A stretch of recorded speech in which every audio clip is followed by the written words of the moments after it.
इंदसदवंदियाणं तिहुवणमिदमधुरविसदवक्काणम् अन्तातीतगुणाणं नमो जिनाणं जिदभवाणं।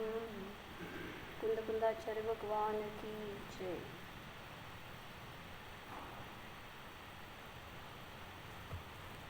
पंचास्तिका संग्रहामध्ये गाथा नंबर 56 चालू होती. शास्त्र कोणाजवळ असलेल्याने घेऊन बसा, कारण ते शास्त्रातून बघितलं तर जास्त समजेल तुम्हाला. 56 नंबरची गाथा आहे. उदयेन उवसमेण या खयेण ध्वनिं निस्सिदेहिं परिणामे जुक्ता ते जीवगुणा बहुसूयर्थे सुविधिन्ना. काय चाललं होतं प्रकरण आपलं? जीवाचे जे 5 असाधारण भाव आहेत त्यांचं वर्णन करणार आहेत. आता इथून थोड्या गाथांपर्यंत त्याचा अधिकार चालू आहे. तर काय सांगितलं त्याच्यामध्ये? उदय, उपशम, क्षय, मिश्र आणि परिणाम या 5 जीवगुणांनी युक्त जीवाचं जे वर्णन आहे तर ते अनेक अर्थांमध्ये म्हणजे अनेक शास्त्रांमध्ये अनेक प्रकाराने वर्णन केलेलं आहे. मग त्याच्यामध्ये औदैहिक भावाचं प्रकरण बघत होतो. ॲक्च्युली इतकं डिटेल नाही आहे ह्याच्यामध्ये, पण जे वाचण्यात आलं होतं मला ते चांगलं वाटलेलं प्रकरण म्हणून आपण औदैहिक भावाचे भेद बघत होतो. तर किती भेद आहेत औदैहिक भावाचे? एकूण 21 भेद आहेत. त्याच्यामध्ये 4 गती, 4 कषाय, पुढं 6 लेशा, 3 वेद, 1 मिथ्यात्व, असंयम, अज्ञान आणि असिद्धत्व असे एकूण 21 भेद घेतले होते. त्याच्यामध्ये 4 गतीमध्ये आपण 3 गतींचे औदैहिक भाव बघितले होते. म्हणजे काय म्हटलं होतं? मनुष्य गती नामकर्माच्या उदयाचं निमित्त असताना जीवाला जे काही भाव होतात त्याला म्हटलं औदैहिक भाव. काय म्हणले? उदयाचं निमित्त असताना जीवाला जे काही परिणाम होतात ते झाले औदैहिक भाव. त्याच्या योग्य ते औदैहिक भाव म्हणले गेले. म्हणजे सगळ्या गतीच्या अपेक्षेने ते लावायचं आहे म्हणून तसं व्याख्या केली आहे. तसे परिणाम मग ते कशा प्रकारचे असतात ते औदैहिक भाव ह्याच्यासाठी सांगायला लागले. आता नुसतं हे कळते की ह्या कर्माच्या उदयाच्या निमित्तात हे भाव व्हायलेत वगैरे, पण स्पेसिफिकेशन केलं ना त्यांनी, ह्या औदैहिक भावाचेच हे भेद आहेत, अन्य भावाचे अन्य भेद आहेत. असं करत असताना कुठल्या प्रकारचे ते गतीच्या योग्य औदैहिक भाव असतात. जसं की मी मनुष्य झालोय तर मनुष्याच्या योग्य औदैहिक भाव कुठले, तिर्यंचे आहेत तर तिर्यंच्या योग्य ते कुठले, असं आपण सगळ्याचं थोडंसं डिफरन्सिएशन बघितलं होतं. त्याच्यामध्ये मनुष्य तिर्यंचे बघितलेलं आणि नरगतीच्या योग्य पण बघितलं होतं. देवगतीचं राहिलं होतं ना. देवगतीच्या योग्य, नरगतीच्या योग्य काय काय सांगितलं होतं? तिथल्या त्या जे प्राप्त शरीर आहे, क्षेत्र आहे, संयोग आहे, त्याच्या निमित्तात जीवाला जे काही औदैहिक भाव होतात ते सगळं संयोग मिळण्याचं कारण जीवाचे औदैहिक भावच होते. पूर्वी केलेल्या औदैहिक भावाचं फळ म्हणून आज ती पर्याय प्राप्त झाली किंवा ते क्षेत्र प्राप्त झालं, तशा प्रकारचा संयोग प्राप्त झाला. ह्याच्या सगळ्या मागं आपले औदैहिक भावच कारण आहेत. आणि मग तिथं गेल्यावर सुद्धा सांगितलं तशा प्रकारचे औदैहिक भाव करतो. मग ते कुठले कुठले तर ते बघितलं होतं. द्रव्य, क्षेत्र, काल, भाव किंवा अन्न जे काय खातोय त्याच्या योग्य आणि संयोग प्राप्त झाले त्याच्या योग्य, सगळ्याच्या निमित्तात वेगळ्या वेगळ्या प्रकारचे औदैहिक भाव करतो हा जीव. पण फक्त औदैहिक भाव हे बंधाचं कारण नाही आहे असं आपण बघितलं होतं प्रवचनसारच्या गाथेमधून, की औदैहिक भाव बंधाचं कारण नाही. कोण आहे बंधाचं कारण? त्या औदैहिक भावातलं एकत्व. म्हणजे जे काय त्याच्या निमित्तात झालेले रागद्वेष परिणाम आहेत. उदय तर सगळ्याला चालू आहे, मग मोक्षाला कोण जाणार? जर उदयच कर्माला बंधाला कारण असेल किंवा तुमच्या संसाराला कारण असेल तर मुक्त कोण होणार? कारण 14व्या गुणस्थानापर्यंत उदय चालू आहे आणि तोपर्यंत औदैहिक भाव आहेत. म्हणलं ना आपल्याला की अरिहंतांना सुद्धा औदैहिक भाव आहेत, पण मोहाधिकांचा अभाव झाल्यामुळं ते सगळे औपचारिक आहेत किंवा उपचाराने त्याला औदैहिक म्हणलं. पण औदैहिक भाव हे बंधाचं कारण नाही. नाहीतर मोक्षाला जाणारा जीव कुठल्या गतीचा आहे हो? मनुष्य गतीचा आहे. मग मनुष्य गती आहे तोपर्यंत औदैहिक भाव नसणार का? गतीच हा भेद घेतलाय ना औदैहिक भावाचा. त्यामुळे 14व्या गुणस्थानापर्यंत त्या मनुष्य गतीचा उदय चालूच आहे. मग मुक्त कसा होणार? किंवा थोडक्यात एक पुढे घेणार आहे मी की मिथ्यात्व हे एक औदैहिक भाव आहेत. मग मिथ्यात्वाचा उदयच बंधाला कारण आहे का? मिथ्यात्वाच्या उदयात जीवाला औदैहिक भाव होता ते बंधाचं कारण आहे असं म्हणलं तर काय आपत्ती येईल? कोणीच सम्यक दृष्टी होणार नाही, सम्यक्त्वच होणार नाही ना. कारण सम्यक मिथ्यात्वाचा उदय तर पहिल्या गुणस्थानात आहेच आणि प्रत्येक जीवनादीपासून मिथ्यादृष्टी आहे. सम्यक दृष्टी झालाय कोण? त्या मिथ्यात्व गुणस्थानातूनच तर वर चढलेला जीव सम्यक दृष्टी झालाय. त्यामुळं मिथ्यात्वाचा उदय थांबल्यावर मग सम्यक दर्शन झालं असं नसतं. म्हणून उदयाने कधीही उदय दोषी नाही आहे हे सांगायचं. कर्माचा उदय दोषी नाही. त्या कर्माच्या उदय असताना मी केलेले परिणाम मला दोषाला कारण आहेत किंवा बंधाला कारण आहेत, संसाराला कारण आहेत. नाहीतर मग कोणीही सिद्ध दशेला, संयमी दशेला, सम्यक्त्वाला प्राप्तच होणार किंवा निर्गती अवस्थेला, अवेदाला प्राप्त होणार नाही. म्हणून कर्माला दोष देऊ नका हे बघितलं होतं आपण. औदैहिक भाव मी केलेत आणि त्या औदैहिक भावामध्ये पुन्हा आसक्ती करतोय, रागद्वेष परिणाम करतोय, त्याच्या निमित्तातच मी पुन्हा पुन्हा संसाराला, परिभ्रमणाला प्राप्त होतोय. तर देवगतीच्या योग्य औदैहिक भाव कुठलेही दाखवतो.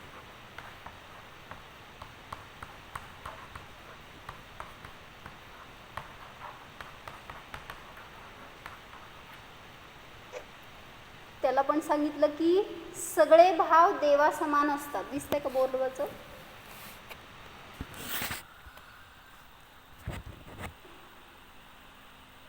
देवगतीतल्या सगळ्या जीवांना सर्व भाव देवाच्या समान असतात. आता देवाच्या समान कसले भाव असतात ते सांगायला लागले की त्यांना प्राप्त झालेलं द्रव्य कसलं आहे. घेतलं सगळं वाटायला मला. हे घेतलंय का?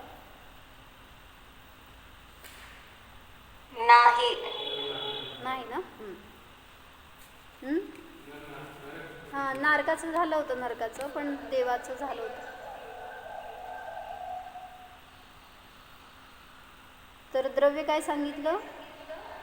तुम्ही जॉईन केलंय, लेफ्ट करा.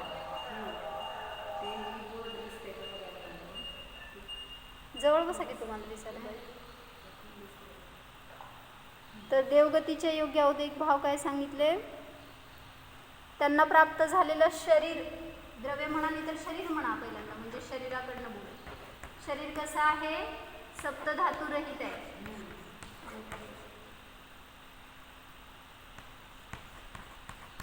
परत सांगितलं समचतुरस्र संस्थान आहे.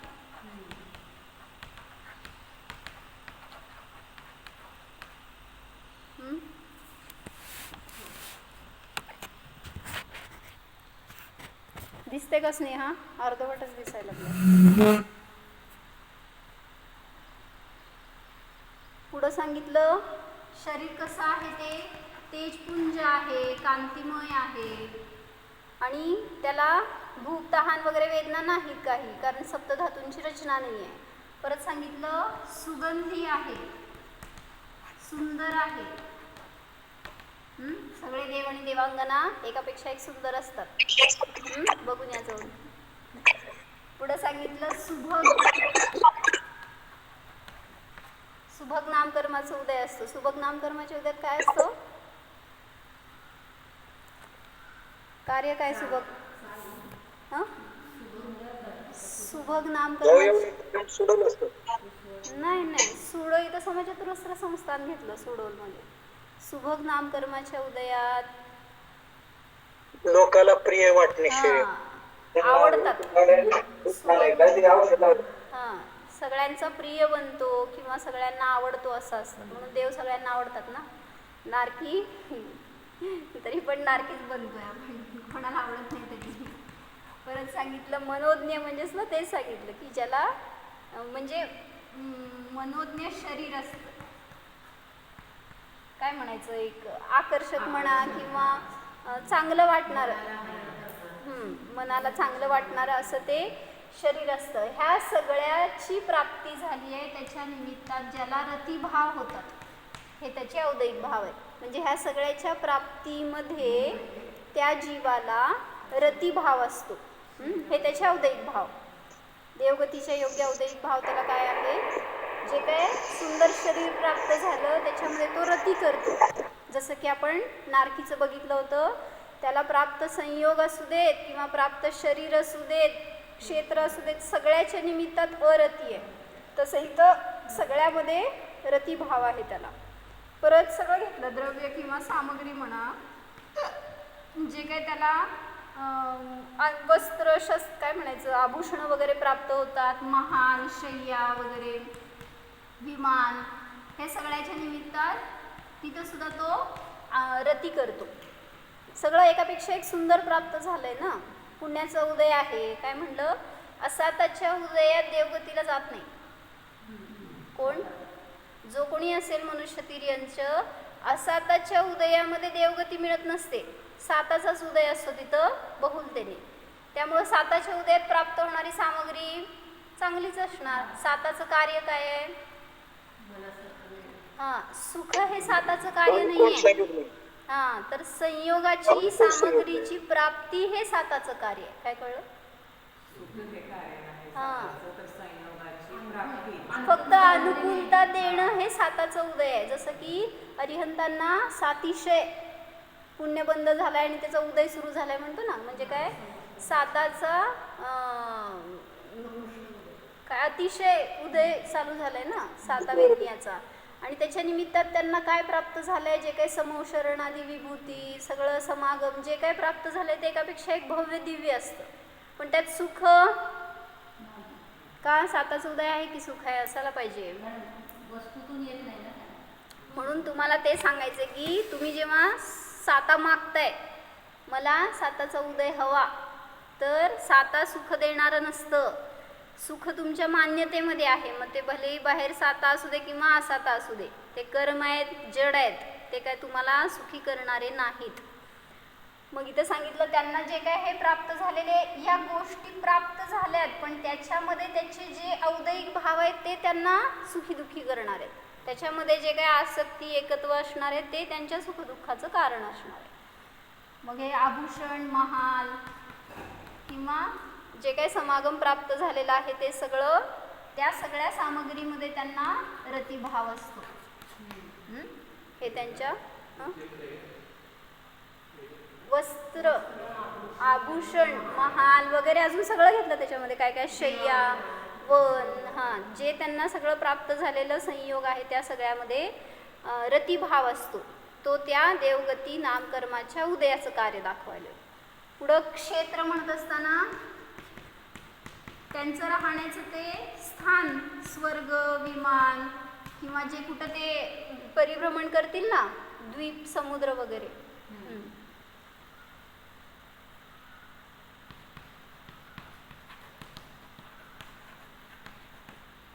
द्वीप, समुद्र आदी क्षेत्र जे काय असतील त्याच्यामध्ये रतिभाव करतो.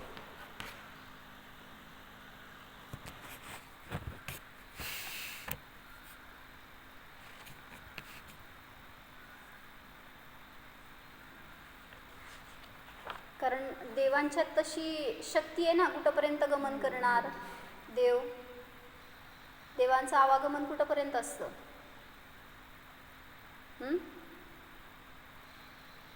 सगळे वरचे जे देव असतील त्यांची शक्ती जास्त आहे. पहिल्या दुसऱ्या स्वर्गामधले देव पहिल्या दुसऱ्या नरकापर्यंतच जातील, किंवा 3 लोकांमध्ये त्यांची शक्ती जिथंपर्यंत आहे तिथंपर्यंत, काय म्हणायचं, मध्य लोकांमध्ये जेवढी शक्ती आहे तेवढ्यापर्यंत जातील. आणि जे वरचे देव आहेत त्यांची शक्ती जास्त असते. म्हणजे आता 16व्या स्वर्गातले देव असतील किंवा सर्वात सिद्धीमधले वगैरे देव असतील, शक्ती अपेक्षेने ते 7व्या नरकापर्यंत जाऊ शकतात. पण तिसऱ्या नरकाच्या खाली कोणी जात नाही. पण एक शक्ती दाखवायची त्यांची, आवागमनाचं क्षेत्र किती असू शकतं. मग रमणीय सगळ्या अशा द्वीप समुद्रांमध्ये जाणार, कुठं समोशरण आहे तिथं जाणार, कोणाला कुठं मनोरंजक स्थान वाटेल तिथं जाणार. सगळ्या जिथं जिथं ते गमन करू शकतात त्या क्षेत्रामध्ये रतिभाव असतो. त्यांना त्यांचं विमान घर वगैरे आवरावं लागत असेल का नाही तुमच्या सगळं म्हणजे मनोज्ञ बनण्यासाठी म्हणून आपल्याला आपलं घर काय वाटतंय सुंदर बनवावं, त्याच्यामध्ये रममाण व्हावं. आणि काय म्हणायचं, गंदगी असली तरी पण त्यात रमता सोडा तुम्ही, नाही असं नाही, पण मला म्हणायचं देवगतीच्या नामकर्माच्या उदयाचं निमित्त असताना तिथं त्यांना सामग्री प्राप्त झालेली सगळी उत्कृष्ट आहे ना. मग ते जे विमान वगैरे पण प्राप्त झालेले ते पण सुंदर आहे. घर, हां, जे काय त्यांचं राहण्याचं स्थान, सभा, सगळं जिथं कुठं गमन करतील सगळं असं आहे की मनमोहक असतं. त्यामुळे त्याच्यामध्ये त्यांना रतिभाव होतो. आवरायचं काय लागत नाही, हां, घाणच नाही ना. का तुमचं शरीर घाण आहे म्हणून सगळीकडे घाण आहे. त्यांच्या शरीराच्या निमित्तातच घाण नाही आहे, तर बहिरंगात काय कचरा वगैरे यायसाठी झाडं पण तसली नाही आहेत की पानं फुलं शेड टाकतील वगैरे अशी. ते तर सगळे पृथ्वी काय काय म्हणजे स्वर्गामध्ये कल्पवृक्ष असतात माहिती आहे ना. स्वर्गामध्ये सुद्धा त्यांना प्राप्त होणारी सगळी सामग्री कल्पवृक्षापासून मिळते आहे. आणि त्यामुळं असे काय एकेंद्रिय वनस्पती काही जीव तिथं नाही आहेत. मग एकेंद्रिय नाहीत, विकलत्रय नाही आहेत, कोणाच्या निमित्तात घाण होणार. आणि आपलं शरीर मेन म्हणजे अशुची नाही आहे त्यांचं, म्हणजे ते जे शरीर आहे ते सप्तधातुरहित आहे. त्यामुळे सगळे जे अशुद्धी निर्माण करणारी साधनं आहेत त्यांचा तिथं अभाव आहे. म्हणून सगळीकडं स्वच्छता असते, सुंदरता असते. त्यामुळं मन आपोआप रमतं त्याच्यामध्ये. मग एकाने विचारलं होतं की इथं पाप करणारा जीव पण एखाद्या वेळेस देवगतीला जातो, मग त्याला तिथं फळ चांगलं मिळतं, कसं काय?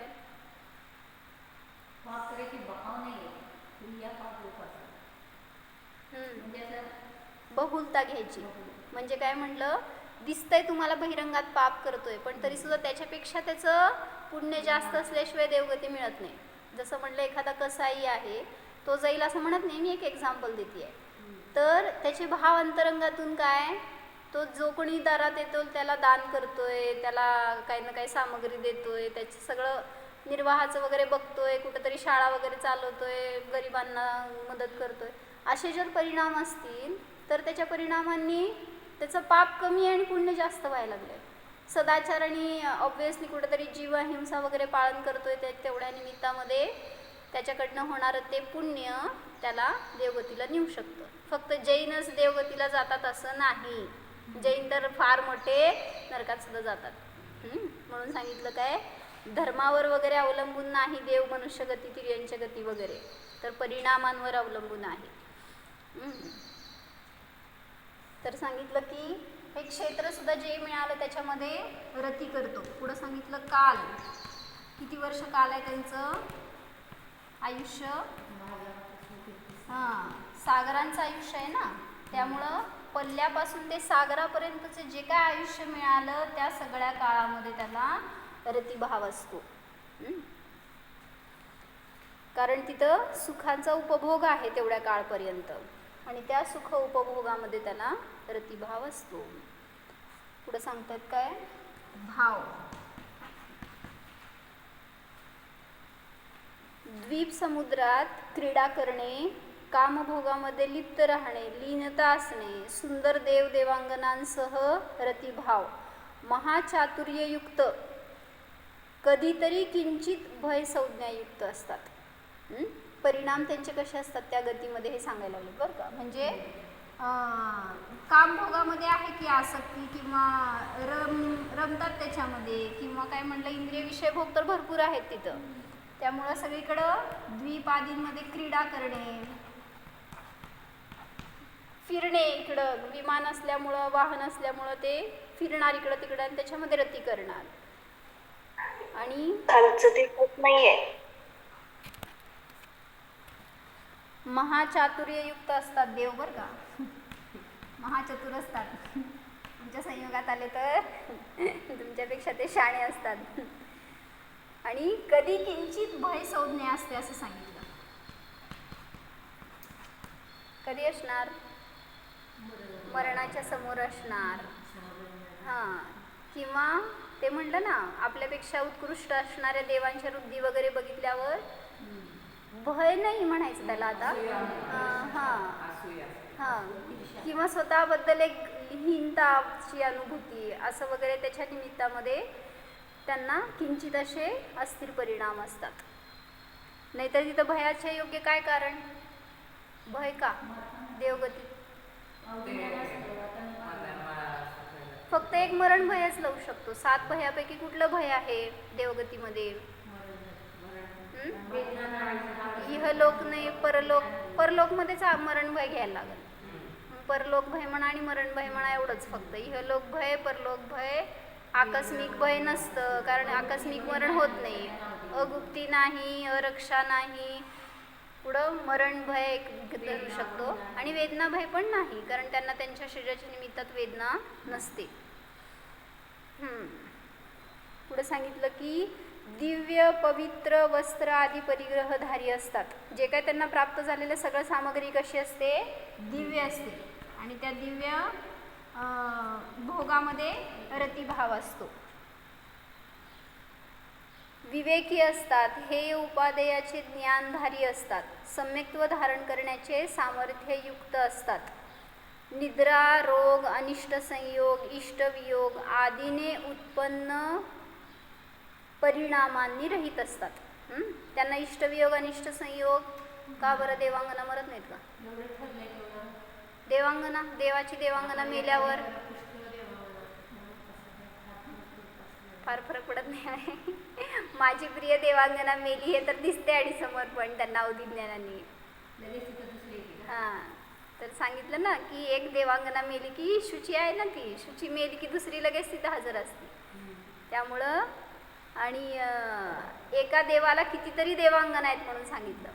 म्हणजे एका देवाचं आयुष्य इतकं सागराचं आहे की त्याच्यामध्ये अनेक देवांगना मरून जातात. म्हणजे त्या पल्ल्यामध्ये स्त्रियांचं आयुष्य असतं, देवींचं, आणि देवांचं आयुष्य सागरामध्ये असतं. तिचंच शरीर असतं असं म्हणतात. आणि मग त्याच्यामध्ये येऊन दुसरी देवी उत्पन्न होते.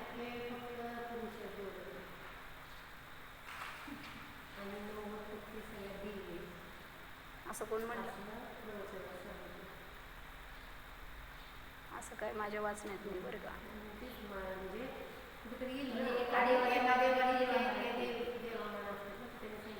पहिली मेलेल्याच देवांगनेमध्ये दुसरी देवांगना निर्माण होती का त्या शरीरामध्ये? शरीरामध्ये असं म्हणलं जातंय. म्हणूनच ते, किंवा अनेक देवांगना पण आहेतच की, पण एकीच आयु संपली म्हणजे एका वेळी सुद्धा हा ते शरीर ते नष्ट होत नाही का? शरीर तर वैक्रिक आहे, शरीर वैक्रिक आहे, त्यामुळं ते कधी विघटन होईल किंवा नाही होईल. आणि असं पण म्हटलं जातं की एका देवाला अनेक देवांगना पण एका वेळी असतात.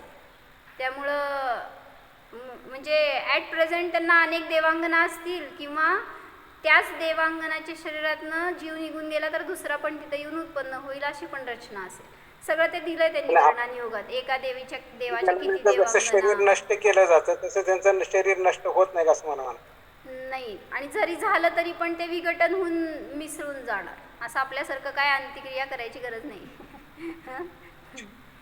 वैक्रिक शरीर असल्यामुळं. मी काय तर सांगत होते, काय सांगितलं?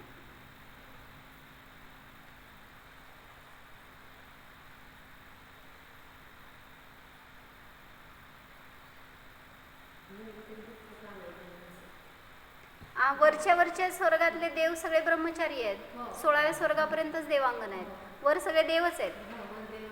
त्यामुळं हां, म्हणजे देवांगना जास्त आहेत म्हणतात ना. मग एक तर्क विचार करते की मी 16व्या स्वर्गापर्यंत देवांगना आहेत, त्याच्यावर तर देवांगना पण नाही आहेत, सगळे देव आहेत.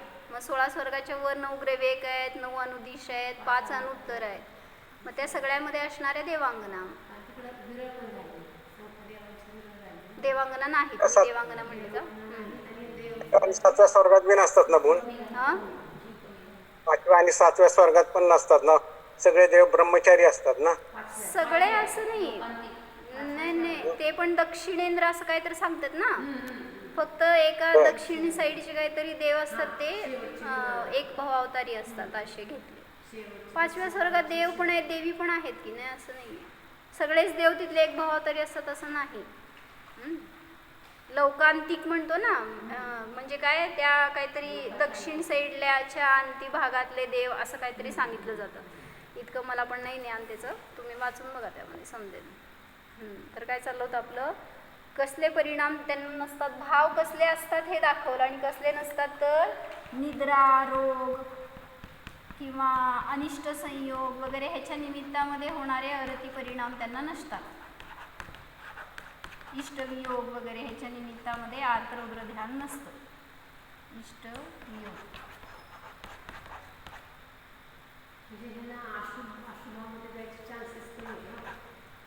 आहे की सामग्री तशी नाही मिळाली बहिरंगामध्ये की त्याच्या निमित्तात त्यांना अरती होईल, पण परिणामातून अरती आहेच ना सारखी.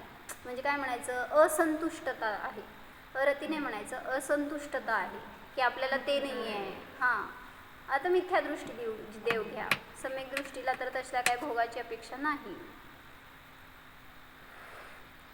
इवन म्हणलं ना, इथं असणारा एखादा जीव समजा मुनी आहे, सम्यक दृष्टी होते आणि मरून देव झाले, तिथे गेल्यावर इथं असताना मनुष्यगतीमध्ये ब्रह्मचर्य, एकदम मस्त शीलाचं पालन, तिथं गेला की 4थ्या गुणस्थानामध्ये, 7व्या गुणस्थानातनं 6व्या गुणस्थानातनं पडला आणि 4थ्या गुणस्थानात उत्पन्न झाला. देवगतीमध्ये 4च गुणस्थान आहे, आणि उत्पन्न झाल्यावर तिथं एकतर देवचं शरीर, त्याच्या निमित्तामध्ये असंयम आहे, आणि पुढं देवांगना मिळाल्या, सगळे भोग मिळाले, आभूषणं मिळाली, त्याच्यामध्ये रती करायला लागला.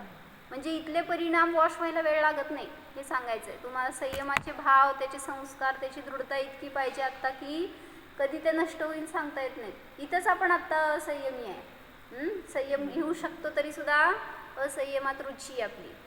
त्यामुळं भाव असे करायचे काका की मला संयमातच जगायला पाहिजे. होत नाही आपल्या शरीराने, ठीक आहे, परिणाम तरी करा ना उत्कृष्ट, की मला हे करायला नको आहे, मी मुनी व्हायला पाहिजे, त्यांचं चारित्र्य, त्यांचं आचरण, त्यांचं ज्ञान ध्यान किती उत्कृष्ट असतं, तसं मला करायला पाहिजे. अशा परिणामांनी आपल्याला आपले भाव सुधारतात. होणार देवच या परिणामांनी, तुम्ही असंयमीच होणार, पण संस्कार घेऊन गेल्यामुळं पुन्हा आल्यावर तरी ॲटलिस्ट संयमी होऊ शकतो, आणि त्या मुनित्वाचं एक आपण केलेले धारणा आहे, ते भाव आहेत, तर ते नियमाने उदयाला येऊ शकतात. तर हे परिणाम सांगितलं देवगतीच्या योग्य औदयिक भाव आहेत, जे की वर्तमानामध्ये सुखाला कारण आहेत आणि भविष्यामध्ये मनुष्य तिर्यंच्या गतीला कारण आहेत. कारण देवगतीतला जीव नियमाने मनुष्य किंवा तिर्यंचच होणार, अन्य कुठल्या गतीला जात नाही. मी तुम्हाला प्रश्न विचारला होता एक, कुठला, देवगतीतून देवगतीत का जन्मत नाही?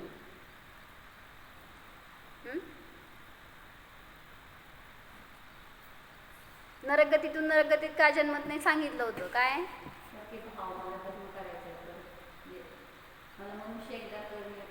दोन परिणाम सांगितले होते. नरकगतीतून नरकगतीत का नाही जन्मत सांगा. खूप वेळा झाला आता. मी शुभ विक्रिया कराव्यात हे भाव असतात, पण होतात अशुभच विक्रिया शरीराने झाल्या म्हणून त्याच्या निमित्तात कासरो बंद नाही सांगायचे त्यांना. परिणामातून आहे, परिणामातूनच मुक्त होतात ते नरकगतीतून.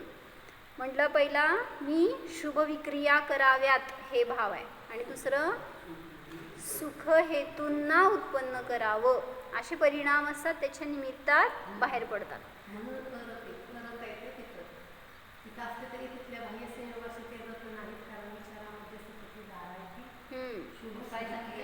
शुभ विक्रिया कराव्यात आणि सुख हेतूंना उत्पन्न करावं, सुखरूप हेतूंनाच मी उत्पन्न करावं.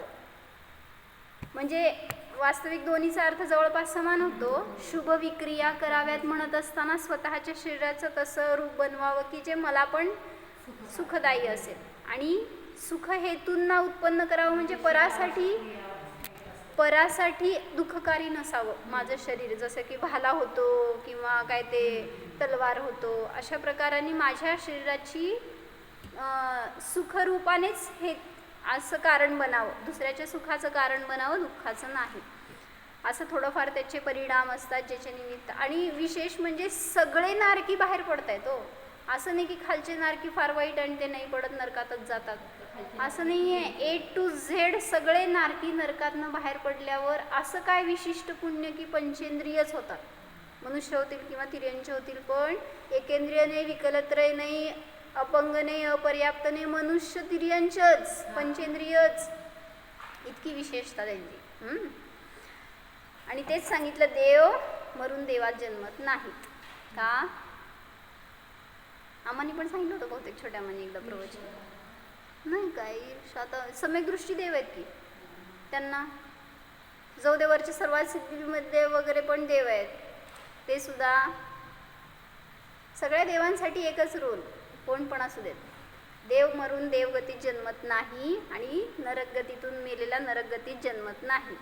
पण मनुष्य आहे तो सगळीकडे जातो, तिर्यंच आहे तो सगळीकडे जातो, चारी गतीमध्ये फिरण्यायोग्य उदयिक भाव असतात. हृदय उत्तर द्या मला त्याचं. तर सांगितलं की हे औदयिक भाव त्यांना वर्तमान काळामध्ये देवगतीच्या योग्य आहेत, जे की सुखाला कारण आहेत. आणि भविष्यामध्ये सुद्धा सांगितलं मनुष्य तिर्यंच गतीला कारण आहेत, सम्यक दृष्टी असतील तर. आणि ते पण म्हणलं ना, देवगतीतून मरणारे 99% देव एकेंद्रिय होतात. कळतंय का काय म्हणायचे? देवगतीतले देव 99% मरून तिर्यंच होतात, एकेंद्रिय होतात. कारण ते म्हणलं ना, अशा औदयिक भावाचं फळ की मला गर्भात नाही जन्मायचं, त्याचं फळ एकेंद्रियामध्ये जातात, गर्भात नाही जन्मायचं, तिथलं दुःख तिथलं वेदना नको मला, या परिणामांनी एकेंद्रियात जन्मतात. मग तशी मला जन्माची काय म्हणायचं प्रसव वेदना नको, त्या गर्भातलं दुःख नाही सहन करायचं. हे परिणामांनी किती 99% म्हटलं जीव एकेंद्रियामध्ये जन्मतात. 99 गर्भातून उत्पत्ती नाही ना, हे काय साधी त्यांची समूर्छन उत्पत्ती आहे. त्यामुळं गर्भाची वेदना इतकी भयंकर आहे हे त्यांना अवधिज्ञानाने दिसतंय.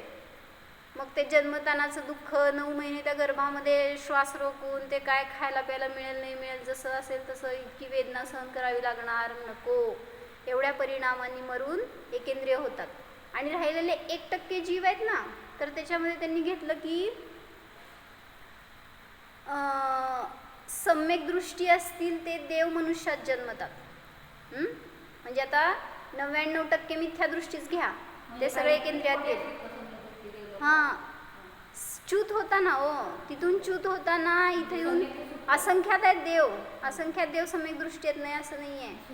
पण मरताना अशा प्रकारे ते जेवढे काय आले ना सगळे ते 1% आले, जेवढे काय असतील ते देव. आणि ते मरून सम्यक दृष्टी देव मनुष्य होणार. आता तुम्ही असणार समजा तिथं मिथ्या दृष्टी देव म्हणून, कुठली पर्याय प्राप्त करणार सांगा? चान्स कुठं राहिला? 99% एकेंद्रियात गेले, 1% मनुष्याला गेला, राहिले तुम्ही माग, काय होणार?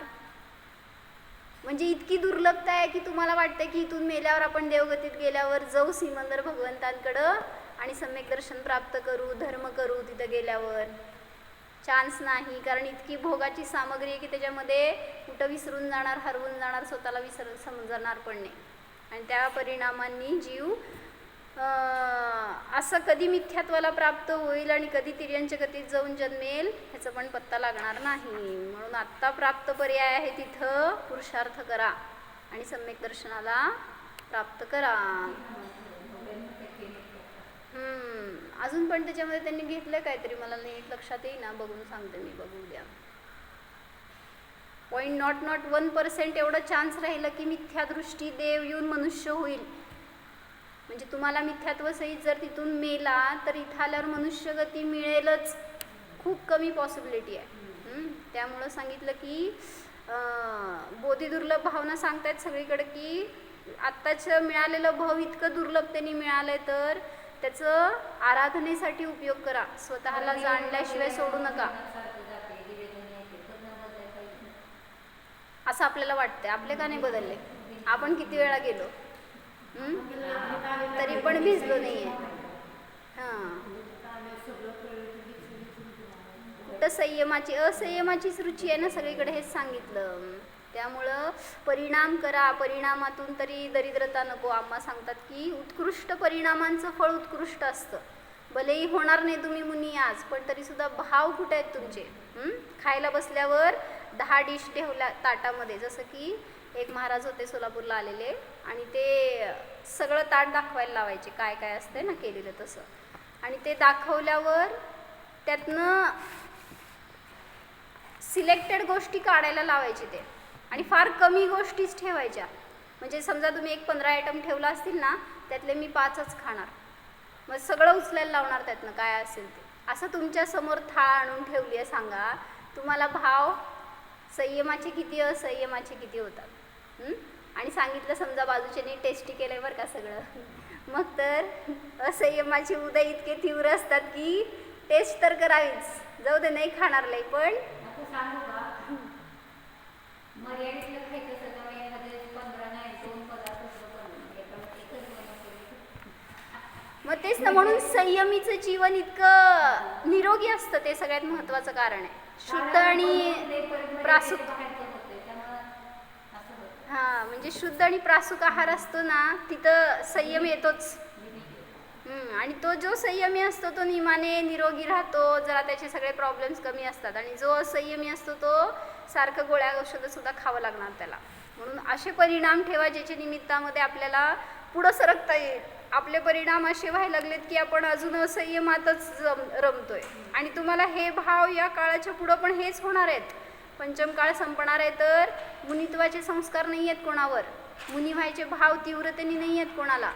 सगळे हे असे भ्रष्टतेचे जास्त योग आहेत.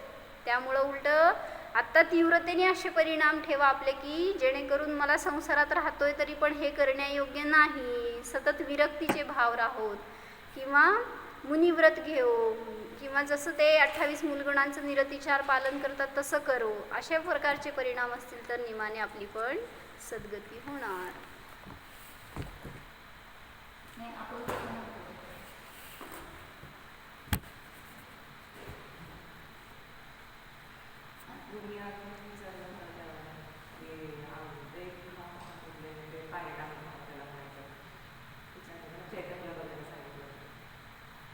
काय प्रश्न?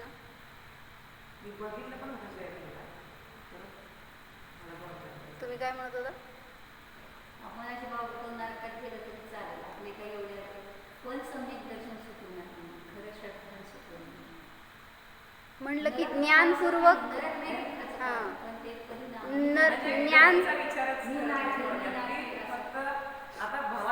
ज्ञानपूर्वक कुठलीही पर्याय असू दे त्याच्यामध्ये दुःख नाही, पण अज्ञानपूर्वक मिळालेलं सगळी सामग्री असेल तरी सुद्धा नियमाने तुम्ही दुर्गतीलाच जाणार.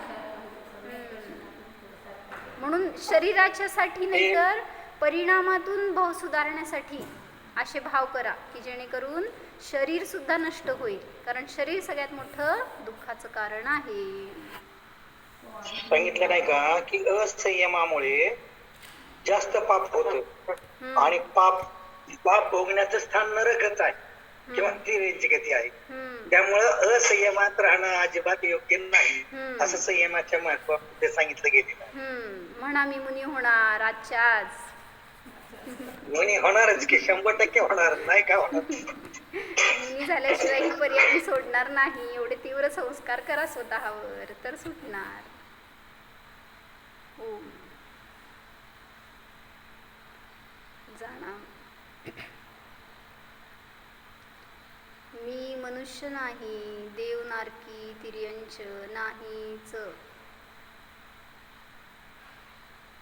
कोणतेही औदैक भाव हा माझा स्वभाव नाही, ते तर क्षणिक आहेत, आश्रव बंधाला कारण आहेत.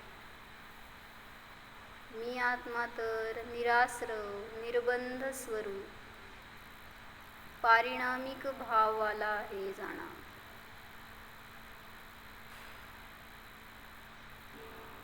सिद्ध स्वरूपोहम जीवोहम. ओम